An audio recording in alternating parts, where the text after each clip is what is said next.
तो चलिए आपको चंद्रशेखर आजाद और नगीना की खबर बता देते हैं। इस वक्त नगीना में चंद्रशेखर आजाद सबसे आगे चल रहे हैं।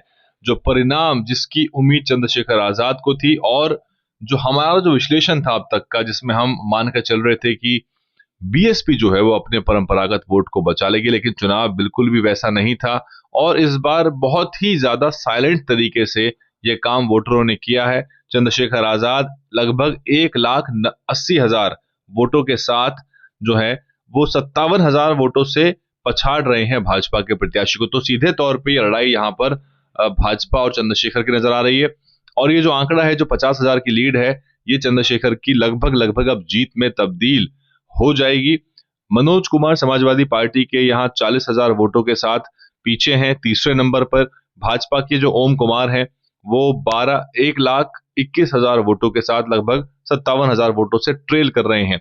बीएसपी यहाँ पर बहुत भयंकर नुकसान झेल रही है और सुरेंद्र पाल सिंह जो हैं वो 5100 वोटों के साथ 5100 वोट उनको मिला है। तो ये खतरनाक स्थिति है। जो बातें निकल के आ रही थी कि चंद्रशेखर आजाद को एक तरफा वोट पड़ रहा है, मुस्लिम समाज उनको वोट डाल रहा है, वो बातें निकल के आई। हालांकि बसपा ने लगातार जो है आरोप लगाया चंद्रशेखर के ऊपर, और वो सारी बातें जो थी वो गलत साबित हुई। और यहाँ पर सीधे तौर पे चंद्रशेखर आजाद बहुत भारी भरकम जो लीड है वो आपको लेते हुए नजर आ रहे हैं। तो ये उत्तर प्रदेश में राजनीति के लिहाज से एक नई परिपाटी है, क्योंकि चंद्रशेखर आजाद इस इंडिया का हिस्सा भी नहीं थे। तो चंद्रशेखर आजाद ने अकेले अपने बूते इस सीट को जीत लिया है। और बीएसपी के लिहाज से देखा जाए चुनाव बेहद खतरनाक है। हम बसपा की चर्चा अलग से कर लेंगे। बीएसपी ने बिल्कुल जिसे कहते हैं एक तरह से have fallen flat completely. BSP जो है वो औंधे मुंह गिरी है उत्तर प्रदेश में। और जो बसपा की समीकरणोंबाजी राजनीति है, और जो आखिरी समय में ये चिंता मैं बार बार बताता हूं, मैं चाहता हूं कि बहुजन राजनीति मजबूत रहे, लेकिन अब यहां पर बीएसपी के सामने बहुत बड़ी चुनौती है।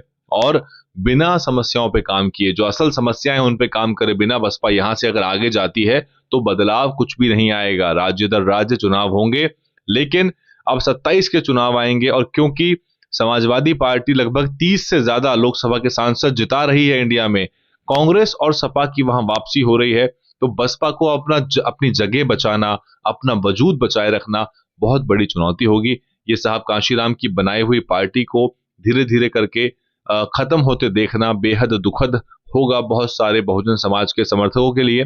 लेकिन चंद्रशेखर के समर्थकों के लिए बड़ी खबर है। और चंद्रशेखर की जो राजनीति है, जो राजनीति का स्टाइल है, और बड़े पैमाने पर देखा जाए तो ये लग रहा था कि चंद्रशेखर जीत भी सकते हैं। हालांकि दोनों तरह की बात निकल के आई। कुछ लोगों ने कहा जमाना जब्त हो जाएगी, कुछ लोगों ने कहा जीत सकते हैं।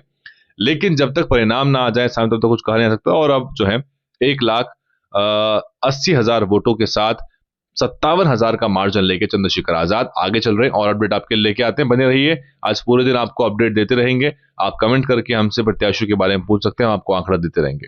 DNN हिंदी को सब्सक्राइब करने के लिए दबाएं लाल रंग का सब्सक्राइब बटन और घंटी का बटन दबाकर ऑल नोटिफिकेशन पर क्लिक करें।